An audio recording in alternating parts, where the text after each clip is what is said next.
如果有一天世界20%的石油突然消失，全球經濟還能運轉多久？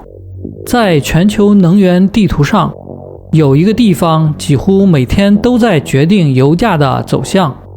這條水道並不寬，欲承擔着全球約1/5的石油運輸，它就是荷姆茲海峽。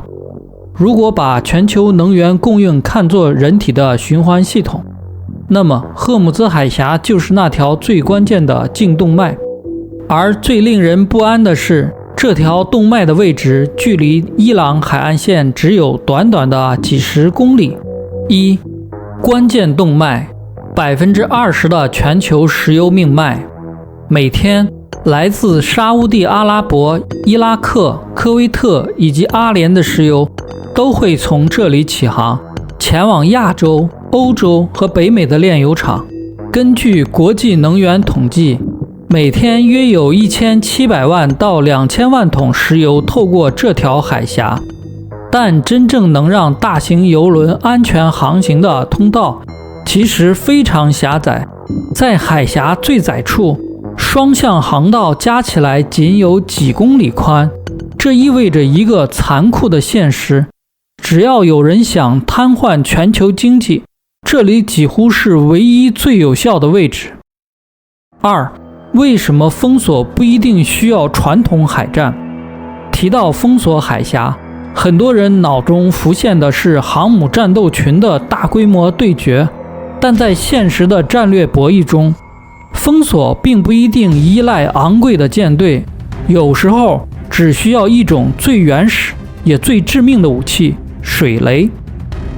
在海軍歷史中，水雷的效率驚人。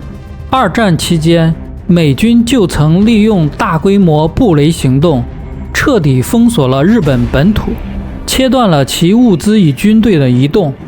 正如一名美國海軍軍官總結的，越簡單的武器往往越難對付。為什麼？因為水雷戰的核心不是擊沉多少船，而是恐懼。只要航運公司懷疑海域中藏有一枚水雷，所有的航運就會陷入停擺。伊朗的不對稱作戰思維。在波斯灣，伊朗長期推行一種作戰理念——不對稱作戰。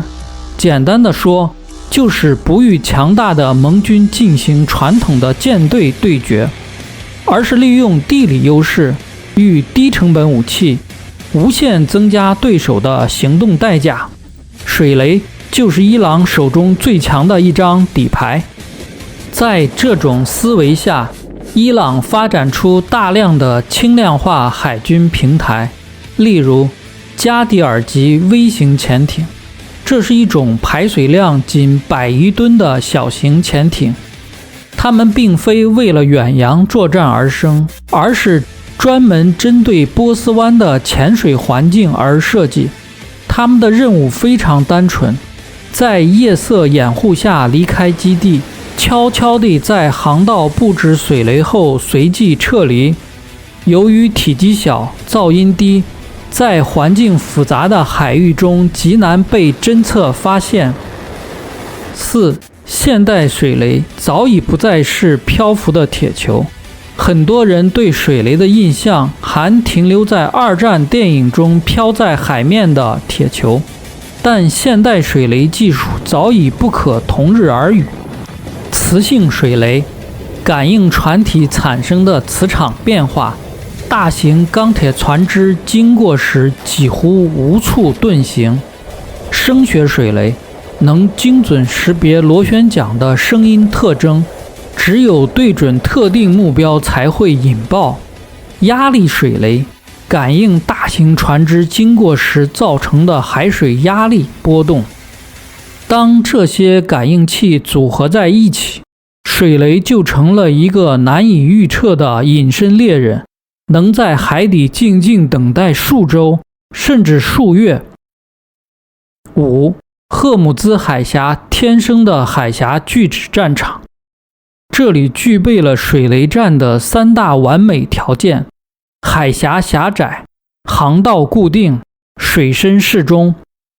大型郵輪幾乎別無選擇，必須走在固定的路線上。只要在關鍵節點上布雷，全球航運就會受到牽連。加上伊朗海岸線提供的天然掩護，這就是典型的海峽拒止戰場景。美國海軍能解決嗎？答案是可以。美國海軍擁有世界頂尖的獵掃雷能力，包括無人潛航器與獵雷直升機，但關鍵在於時間與效率。清理水雷是一項極其緩慢的工作，必須逐步掃描海底，確認目標，再進行爆破。整個過程可能耗時數週，而在這段時間內，面對價值超過1億美元的郵輪與貨物，沒有任何一家航運公司敢冒險穿越。另一種更優的打擊方式，美軍可以快速地打擊水雷的生產工廠、水雷存儲倉庫和運輸車隊，以及封鎖軍事港口，使布雷艇、潛艇無法出海。6. 不對稱戰爭的核心邏輯。在先進的科技不斷競爭的今天，大家關注的是超音速飛彈與隱形戰機，但海軍戰略家始終提醒，未來戰爭的勝負未必取決於最昂貴的武器，而是那些成本極低與難以消除的威脅。在赫姆茲海峽，幾十枚隱藏在海底的裝置就足以讓全球航運系統按下暫停鍵。這就是不對稱戰爭的核心，目標不是在戰場上徹底擊敗對手，而是透過低成本武器，迫使對方付出高昂且難以承受的戰略代價。它就像撒在世界能源運輸動脈裡的釘子，全球貿易體系就會被迫停下來。有時候，改變戰爭形態的並不是最強大的武器，而是最不起眼的那一種。喜歡本期影片的朋友們，別忘了點讚、訂閱並開啟小鈴鐺，支持我們繼續製作優質的內容。我們下期節目見。